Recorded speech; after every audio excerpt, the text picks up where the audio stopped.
Good afternoon, everyone. Thank you for joining us for the final installment of PA Engage Day. We hope that you all have been able to enjoy the day, both in person and hybrid, and were able to take advantage of the theater show, the great discussion on the Crown Act, and along with the first workshop on the youth mock trial. My name is Thomas Varela. I am with the Urban League of Philadelphia. I serve as the Director of Advocacy and Communication. And we will be, and I will be moderating this important conversation called Power Talks, the fight for fair funding.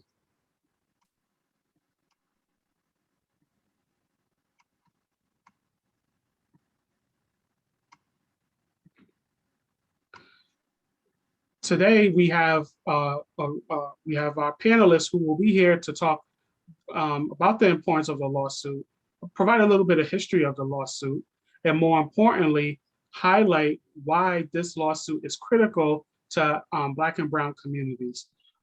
We are excited for this dynamic panel and want to quickly begin by introducing our panelists. So I'll have our first panelist, Sharon Ward, quickly introduce herself.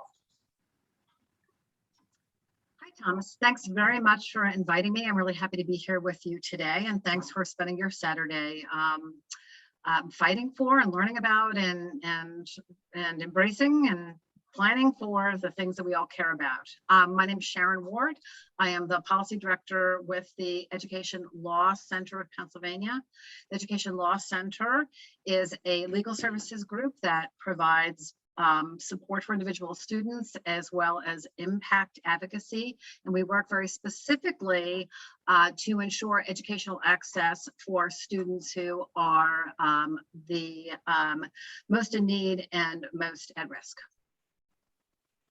Great, thank you. And thank you for joining us. Next, I'll introduce Tamia Scipio-Smith. Hi, Thomas. Thanks so much for having me. I'm Tamia Scipio-Smith. I'm the K-12 Education Policy Director at Children First, formerly known as PCCY, Public Citizens for Children and Youth. We're a child advocacy organization that works in Philadelphia, Bucks, Chester, Montgomery, and Delaware counties to get better healthcare, access to early childhood education that's high quality, and K-12 education that's also high quality for students, in addition to really making sure that we make sure that the children who are in the juvenile justice world also are treated fairly and, and receive the education and access and resources and support that they need. So our organization's been around for 40 years, and we truly advocate for kids, which is why our new name is Children First. Great. And thank you for joining us this afternoon. And Angelique Hinton. Thank you, Thomas, for inviting me to partner in empowerment with all of you. My name is Angelique Hinton. I am the president of the Norristown chapter of the NAACP, and I'm also the executive director of PA Youth Vote, who works directly with students across the state, trying to help ensure that they are registered and ready to vote in all elections, and actually know how to use their voice to advocate for the changes they wish to see. And so this issue is something that is very near and dear to my heart. And so I'm happy to be here and talk about this with all of you. Great, and thank you for joining us. And I wouldn't be remiss if I didn't mention a little bit about the Urban League. So as you know, the Urban League is the Urban League of Philadelphia is a 104-year-old civil rights organization. Our work with the Urban League has spanned the test of time. We've been focused on ensuring that African Americans and other marginalized communities are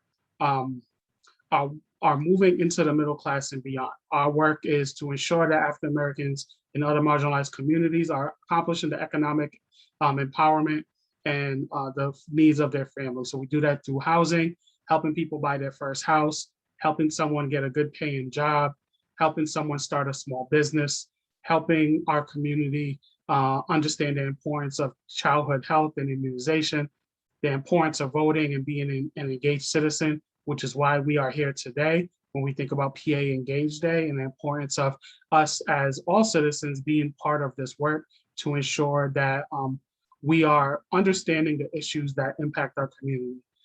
As it relates to our work with education, we are part of a statewide coalition called PA School Works, which fights for adequate and equitable school funding that supports all children across the Commonwealth. And it is through that work that we monitor issues like the upcoming lawsuit and just education funding overall to ensure that our community is being served by the Commonwealth. So with that, I'm going to go to the first question, and I'm going to direct it to Sharon.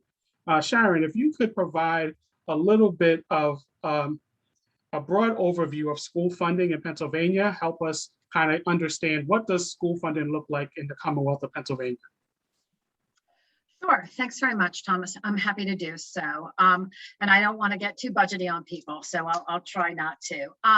Essentially, funding for public education is primarily the responsibility of states. And that responsibility is shared between state, local, and to a certain degree, federal governments and federal funding. So the decisions that are made about education and the funding is made primarily at the state level. We spend in Pennsylvania about $32 billion a year in total on education across state, federal, and local levels. And that is one of the largest expenditures that we have in all of our state budgets, and certainly for local property taxes. So the thing to understand about education funding in Pennsylvania is that the share of funding between the state, federal, and local governments in Pennsylvania differs from most of the country. In most of the country, the state government provides the greatest share of education funding. In Pennsylvania, that's not true. In fact, we are very reliant on local taxpayers. And while the national average for state funding for education is 47%, in Pennsylvania, it's about 38%. So why does that matter? Well, in a state with 500 school districts, local wealth really makes a difference in terms of determining what kind of resources are available for our students. And, we all know this. You look at Upper Darby or Norristown, and then you drive 10 miles away and you're in Radnor. And while Upper Darby and Norristown, taxpayers and citizens work hard to fund their schools, they have to work harder than do the citizens of Radnor, who are able to raise far more money for their schools at a rate that is less onerous to the taxpayers. So that's sort of the primary explanation of school funding here, and I'll stop there. Great. Thank you for that perspective. So with that, Sharon, going back to you again. So why do we have this lawsuit? I know this is a lawsuit that was filed many years ago, and we just now are arriving on the court date, which is scheduled for November 12th. What was the impetus for the case? Why are we in this moment? I know you provided a bit of context as it relates to how Pennsylvania is shortchanging its students as it relates to the state share of school funding. But was that enough that we have to file this lawsuit? Like, tell us a little bit about why this lawsuit is here now. Well, so there have been efforts in Pennsylvania by state lawmakers and advocates for more than 30 years to develop an adequately and equitably funded school system. Since the 1990s, there has been an effort to address what is really the two problems that we have. One is, are we adequately funded? So what does that mean? Adequacy doesn't mean, are we giving people the minimum? Adequacy means that are we providing an education for every student that helps them to meet state standards? So that's the first goal that we have been working toward. And then the second goal is around equity. Are we taking our dollars and distributing them equitably across all of our school districts? And as we know, equitable and equal are not the same thing. We know a lot about education, and we know that it provides, it costs additional dollars to support gifted students, to support English learners, to support and educate students who may have come out of deep poverty or concentrated poverty. And frankly, for the past 30 years, Pennsylvania's failed to do this. So in 2014, the Education Law Center and the Public Interest Law Center joined together to sue the state. We're suing the governor and the General Assembly because it is their responsibility to provide adequate and equitable funding. And over this 30-year period, they have not done so. The trial will start fairly soon in November. We're very excited about it. There have been a number of rulings throughout the course of the last number of years, and we've finally gotten to this place where we'll be able to present the case around what's wrong with our school funding system. And briefly, the claim is this: the Constitution, Pennsylvania's Constitution, has a provision requiring the General Assembly to provide a thorough and fair, God, I think I can remember this, a thorough education for all students in Pennsylvania, thorough and efficient. And we're not doing that right now. So the first claim is we're failing to meet the thorough and efficient standard in the Pennsylvania Constitution. The other claim is that we are violating the equal protection provisions that are within the Pennsylvania Constitution. So there are two claims there. We believe that there is ample evidence that we are failing to meet the thorough and efficient standard, and we are failing to provide an equitable education, and that's what we'll be arguing when we go to court next month. Interesting, interesting. And so let's say on the other side, not to have you make the argument for the governor and the legislature, but what is the general argument that the other side would try to make to say that this lawsuit is frivolous or this lawsuit is not needed? What generally speaking, what's the argument that they're going to make to say to win the case on their end? Sure. So they're going to basically make three claims. One is the "we're doing fine" claim. That's the first claim they're going to make. And they're going to say that Pennsylvania spends a lot of money per student on education, and that our students perform well on standardized tests when compared to kids in other states. Both of those things are true. However, that just looks at statewide averages. And the reality is that that average masks very, very large differences in both funding and performance. That kids in high wealth districts, and that is children across the range, white students, Black and brown students, they perform better than students in low wealth districts. And so those averages don't really matter. And it's our job to raise the level of education funding for those students in the low wealth districts. The second is that money doesn't matter. We're going to hear that argument over and over again, that money doesn't make a difference, and by putting money into further dollars into education, we're not going to show any demonstrable results. And we know that that's not the case. We look at test scores, we look at graduation rates, we look at measures of college and career readiness, we look at entry into college, we look at retention in college. All of those things differ among students, between students from low wealth districts and high wealth districts. So, and frankly, it's within all of our experience. You have more resources, you are more prepared and better able to enter college and to enter the workforce. And that's not fair.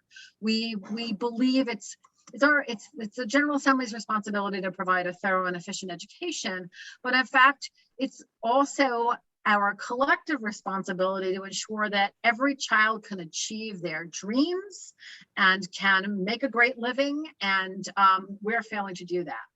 And then the third argument that they're going to make, although we're not quite sure how they're going to make it, is that, you know, it's really just parents, that it's the parents' fault. And, you know, we will be able to demonstrate that that's not the case. Again, students that have greater needs need greater supports. Those cost additional dollars. And the Commonwealth of Pennsylvania has been doing a horrible job at meeting those needs. Great. And we know it's interesting now, we know with the latest budget, there's this rainy day fund, which helps to illustrate that there's opportunities to fund our schools a bit better versus keeping the money in a piggy bank for a rainy day, which we know it's raining now when we think about school funding. So I want to take a slight shift and go to Mia with this question. So knowing your work as the policy director at Children's First, you were working very intimately on your report called Dreams Deferred, where you were taking a deep dive into how Black and Brown students are faring in the school districts in the southeastern region and across Pennsylvania.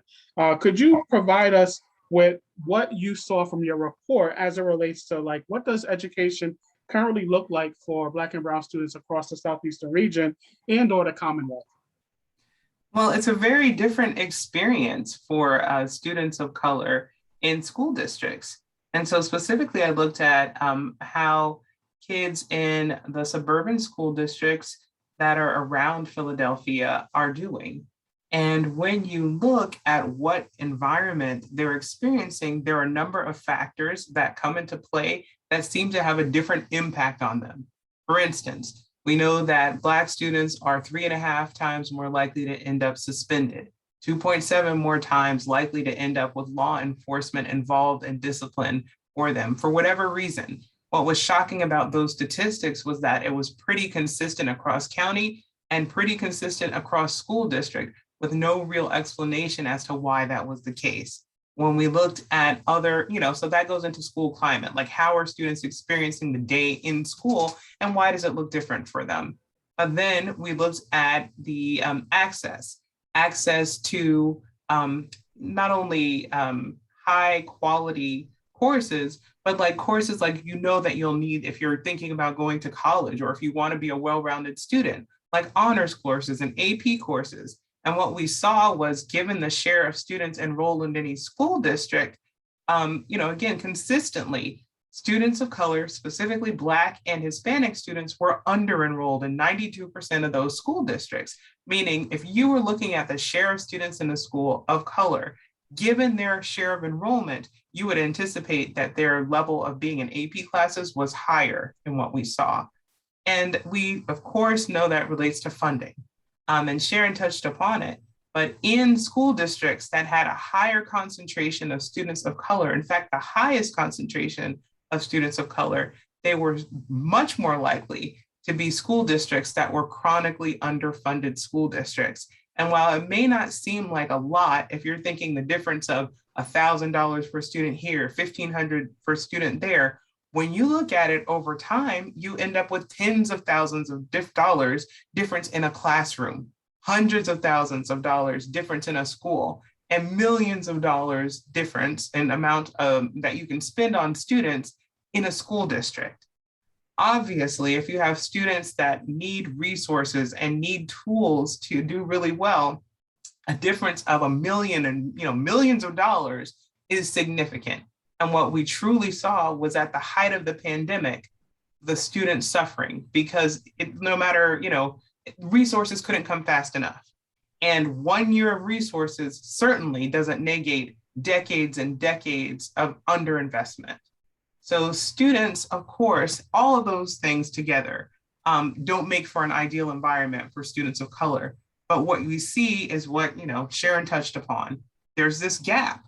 And usually, for some strange reason, the assumption is that the students can't do better. The students aren't making the progress that they need. There's something, innately wrong with how the students are able to grasp the material. But what we haven't done as a society or systemically in this state is really look at how the system is working for students. And that's what this report was designed to do, to show that, yes, there's this achievement gap. And unfortunately, it exists in every single school district in the region. But why does that gap exist? It's mostly because we've looked at these things in isolation. We haven't addressed these things collectively. And it's unrealistic to imagine that students' outcomes will be different if we fail to invest in them and we fail to address their experiences as students. Wow. Definitely, that context is important. So when we think about the lawsuit, how do you see this lawsuit? Do you see this as something that could really change the face of education and how Black and Brown students are served? How do you internalize, and what makes you really pay attention to what's happening in Harrisburg as it relates to this upcoming lawsuit? Well, it's a game changer for students, especially for students that are in poverty and students of color, because students of color tend to be concentrated in the districts that are chronically underfunded. And so, even in our region, there are 10 school districts that are in the 100 most underfunded school districts in the state. That's right here. And we think about Southeastern Pennsylvania, we think about this abundance, we think about this wealth, but we have students who are here still not able to use laptops, still with things that don't work, still not having access to adequate food, still in classrooms that are leaking, still without textbooks that are up to date.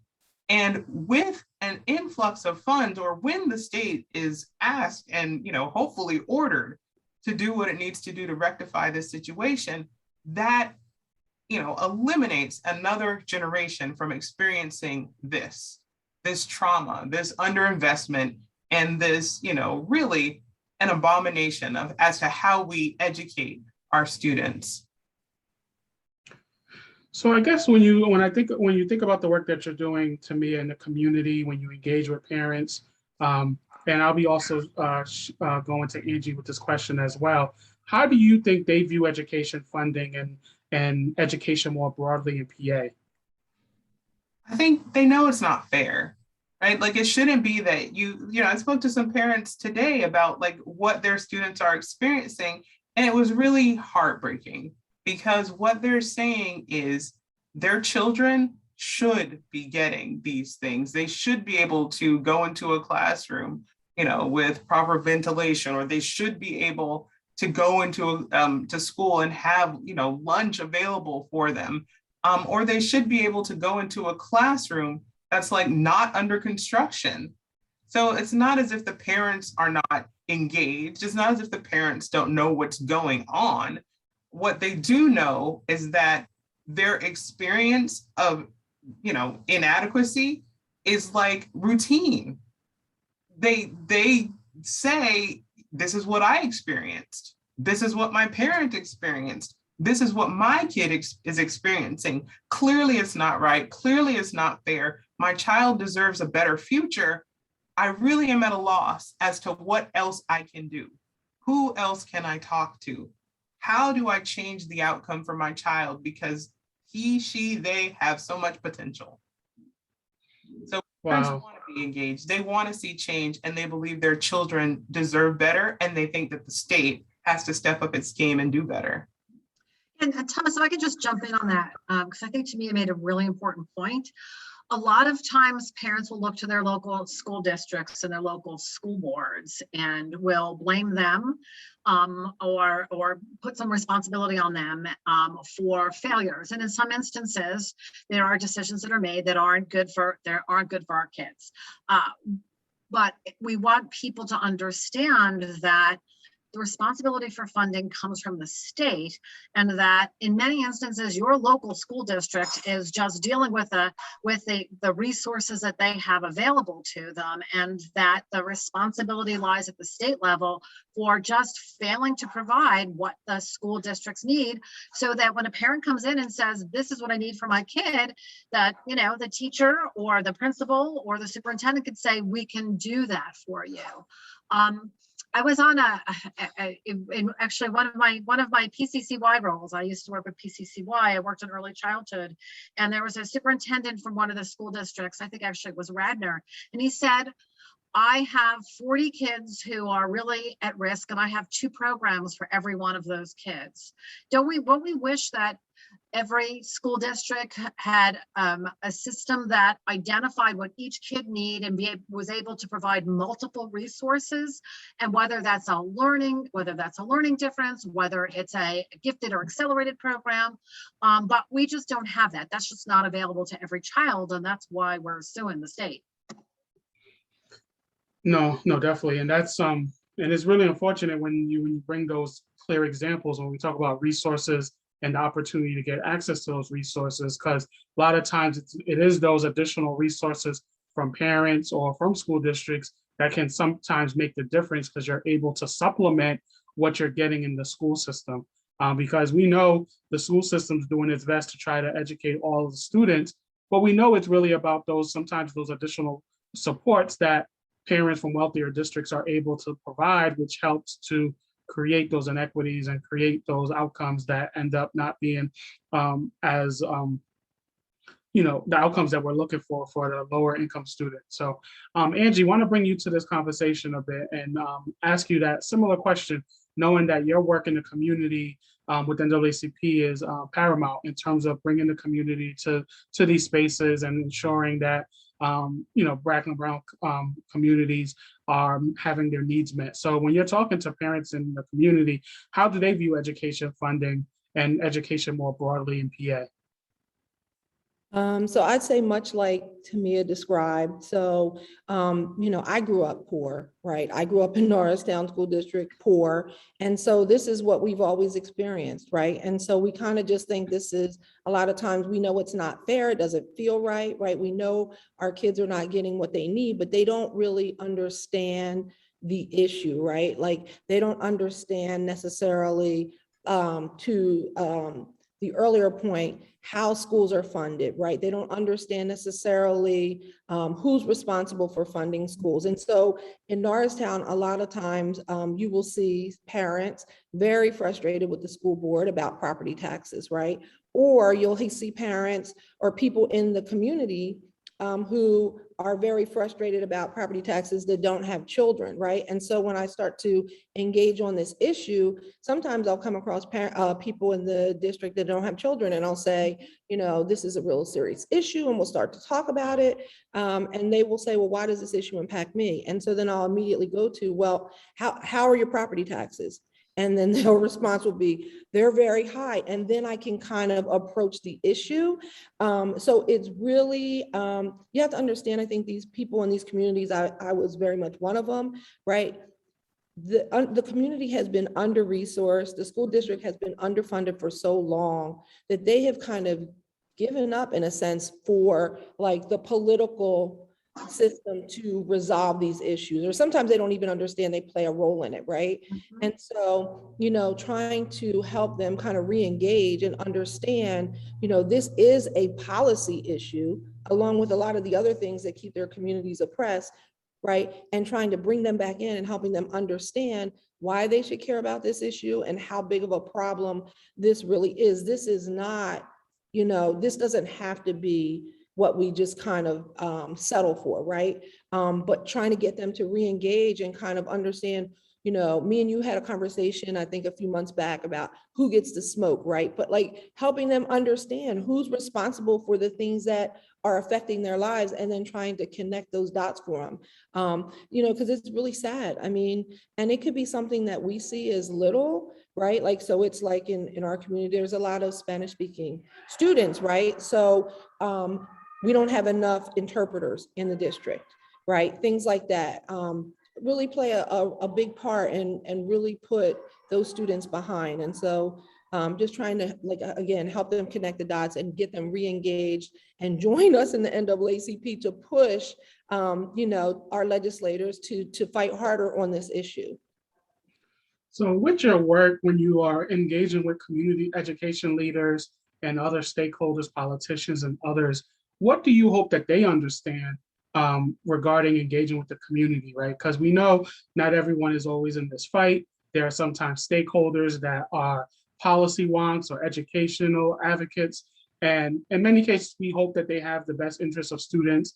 But sometimes that may not happen. Sometimes it just be some cracks in the system or just things like that. So I guess, what do you want education leaders to really understand about the community and how to ensure that in their work, that they are ensuring that the community is centered in that work, and then also that the community clearly and truly understands these issues around education? So for me, I mean, really, it is about just kind of like and this has been recently, right, where I have been really reaching out to every elected official that kind of represents Norristown, because, what I try to explain to them is, there was this issue has been going on for a long time, right? But like, again, when you live in this community and it's been happening for decades and generations, like you just kind of, this is what's normal, if you will, right? Like we just, right? And so last few years, we went through COVID, where we showed everyone that this is not like we are at the higher end of, unemployment, right? Or, the lower end of the pay scale. Our schools are the most underfunded, right? So we kind of let people know that issue. And then we help people understand that it was policy and nothing got changed, right? We went back, now we're going back to school like it's normal. And so I've been really trying to engage with elected officials and help them understand the trauma, right, that this has caused on students, and really trying to bring, especially in communities like Norristown, which are so under-resourced and disinvested in, trying to come together as a community, right, and really talk about these issues, bringing everybody in at the table. And right now I'm trying to work on creating like what's called a hub, where we bring everybody in and we really help them have to sit and listen to how this is impacting people, because I think sometimes it just kind of goes over their head, right? They live in a completely different community. They have a different lived experience. So really trying to bring them to the table with people that are impacted by this issue, so they can listen to how this is really affecting them, and then they will be forced, I am hoping, to actually address some of these issues. And so with that, when you are now, we bring these education leaders to the table. We bring them to the community. We try to bridge that gap. Why should parents care about this? I know you talk about parents and community leaders being kind of sick and tired of the issue and feeling like things won't change. But why is this the moment? Why is this lawsuit something that you are asking your parents, and community leaders that you interact with, to care about this issue, to monitor this issue, and to at least get a sense as to what's happening with it? Really, again, to help them understand that this does not have to be the normal, right? Like, and help them understand that what happens in our community is not the case for all school districts around, like they have some sort of idea, but like, for instance, we live in a district that I think the last time I checked the numbers was $4,546 underfunded per student, right? They could live, some of my students in my area could live across the street and go to Methacton School District, and they would have zero shortfall for the education funding, right? And so helping them to understand that this is the case around the state, and this is an issue, that they should care about. And also, for people that they love themselves, seniors that are potentially losing their home to property taxes, right? Like, this is something that they should really pay attention to and understand that the preparedness of their students is so much less than students that could be living like across the street, simply because the school districts are funded the way they are in Pennsylvania, and the state legislators have decided to make us 45th in investment in public school funding, which is tragic. Yeah, no, definitely, it definitely is. Did want to have one final question to each of you all. The theme for today is engagement and Engage Day. It is really important that we are encouraging all citizens to be engaged in government, to be engaged on these issues. With the work that you do, and just in general, what ways would you say our parents should be engaged? If there's one or two things that you would say, we want our parents to be engaged around education, what would be that recommendation? Sharon, and that could be as it relates to this lawsuit, that could be as it relates to education funding. What would be that tip if someone says, a parent comes to you and says, I'm ready to enter this fight, I'm ready to just be more engaged on this issue? What would be some of the things that you would say, okay, thank you for joining us. Step one, step two is this. So I'd say a couple things. First of all, I want to, people are here because they're advocates. But I think it's really critical that we help reassure parents that the world of decision makers is an easy world for them to enter, and that they come to it with power. They come to it as a constituent and someone who has a right to speak up. So the first thing is, you have a right to say what you want to say. So we're going to start there. And then I would say, talking to, first of all, organizing within your school, and then having somebody pay attention through following Ed Law Center or PCCY or an NAACP or another organization that's keeping track of what's happening in Harrisburg. And then reminding parents to just simply make a phone call or write a letter to an elected official. Those things really do make a difference. The people that our lawmakers hear from are more often from out of state, right? And our lawmakers are desperate to hear what their own constituents think about things, or at least they have to hear them, even if they're not desperate. So don't be afraid, and send an email. That you can go to the legislator's website. They have a form. You can send a personal email if you don't want to do a visit or make a phone call, but be engaged and use your voice. And don't worry that you're not the expert, because you are an expert. You're an expert on your student or your child. You're an expert on your school district. And you should just say what you need and say what you want to happen. Great, great. Tamia, was there one thing you maybe add, or is there something else that you see in your work? How can we get more students? If people want to be more engaged, how would you guide them through that process? Well, I would certainly say ask the questions, reach out to people you perceive as experts, but a great way to stay informed as to what's going on with the fair funding fight here in Pennsylvania is to go to paschoolswork.org. So PA schools, then work.org. And then also look into, if you want to know more about the lawsuit and how that's proceeding, go to fundourschools.pa.org, another wealth of information to find out like how things are going and how things are proceeding. But that's, those are first steps. And on those, websites, you'll find information and resources, especially like for both of the websites, you'll find things related to your school district. So that when you might want to talk to those school board members, when you are reaching out to your legislators, you have the information in hand so that you're not just saying that you care and that you're interested about your student, but that you have the statistics to prove that there's something wrong, that there's something amiss, there's something that you are asking for them to fix and to act upon.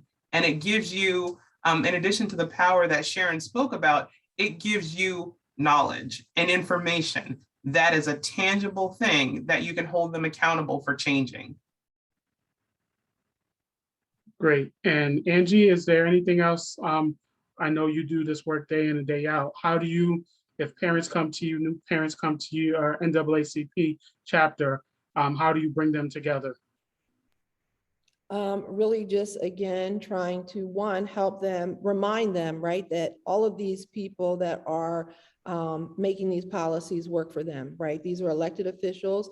And so one, trying to get them to re-engage in the process of holding people accountable, right? And then two, partnering with us at the NAACP, right? Because there are people that may be intimidated by writing an email or not know the process about how to reach out to, whoever's responsible for the issue they're dealing with, this one in particular, right? So letting them know that we're here to partner with them and try to, act as advocates for them on this issue. And really, we spend a lot of time trying to educate people on the issue, and then again, like helping to advocate. And then the other thing I would say is, going to the school board meetings, right? And really trying to better understand what's going on at the school. I know a lot of times, people may think, right, they understand, or there may be, chatter or whatever, but really trying to go back to the school board meetings and asking the questions, and holding people accountable to kind of what is happening, and better understanding it. Great. Thank you very much for your responses, everyone. We really appreciate you joining us this afternoon for this conversation. As we know, this upcoming lawsuit, which will begin November 2nd, is critical to our community. And it's really important that we as citizens it's important that citizens are monitoring this lawsuit and really just paying attention to education issues across the board.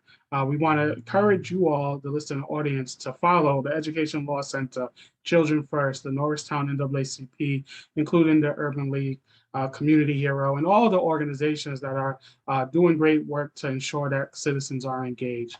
Before we close, I want to take a few minutes to actually show you some of the websites that Tamia mentioned as it relates to school funding. So as you can see on my screen, you have the first website, PA School Works. It's an organization that many of us are part of the coalition that's fighting for adequate and equitable school funding. And there you can actually see why our system is broken. But more importantly, you have opportunities to learn more about the organization. You can actually download school district data sheets so that you can get a sense as to how your school is faring as it relates to school funding. I won't necessarily pull one up right this second, but you can quickly hover over different school districts and identify and download the data sheets, and that can be shared with your community, with other parents, to ensure that they understand these issues. And then we have the Fund Our School PA website. Once again, this resource gives you up-to-date information on the lawsuit, gives you information on new details as they come out, but it also gives you an opportunity to actually look at how your district is faring as it relates to school funding. So you can actually hover over certain districts and look at how they are funded and compare that with other districts. So if seeing that we have Angie here from Norristown, if you pull up Norristown, students in that district are receiving a shortfall of $4,645. And that's just one school district. So as you look at the colors, you can see Philadelphia, $5,583. And you can actually go across the Commonwealth. And one of the things that's important to note when you look at the color, the orange reddish color, it is not centralized in one part of the state. You actually see that it's across the Commonwealth in rural areas and urban areas and some areas in between. So it's important to understand that this issue, while it definitely impacts Black and Brown communities at a disproportionate amount, many Commonwealth residents and students are being impacted. And I think that's something that I would add as it relates to education is, yes, you want to mobilize your community and mobilize your neighborhood to understand this issue, but it actually may mean mobilizing neighborhoods that are not near you and neighborhoods that you may not have interacted with, and think of strategies to go into some rural areas if you are an urban individual, and figure out ways to bring those individuals to the table to help them understand that they are being shortchanged just like other students in more urban areas, and that they should be fighting just as much as urban communities to demand that their legislators support their schools, because there is constantly that misnomer. And we understand, once again, the focus of this talk is on Black and Brown communities, but it's really critical that other communities recognize that they're being shortchanged as well, and that they don't fall on their laurels assuming that this issue is strictly a Black and Brown issue. Once again, we know Black and Brown individuals are disproportionately impacted, but other districts are feeling the effect. And it's time that everyone recognize their fight and to recognize the opportunity for them to be part of this. So we encourage you once again to follow PA School Works. If you're interested in this lawsuit, we ask you to consider following Fund Our Schools PA on social media. That gives you an opportunity just to stay up to date to what's happening. Once again, we really want to thank Sharon Ward from Education Law Center, Tamia Scipio Smith from Children First, Angelique Hinton from Norristown NAACP. And once again, my name is Thomas Varela with the Urban League of Philadelphia. We want to thank Nicole and everyone with Community Hero Action that was involved with putting on PA Engage Day, the first of many. We look forward to seeing additional PA Engage Days in the future. And it's really important for all of us to just see ourselves as engaged citizens, to see ourselves as individuals that can have a say in how their government is functioned and how their community is supported. So with that, we say thank you and good luck, and we hope you enjoy the rest of your day.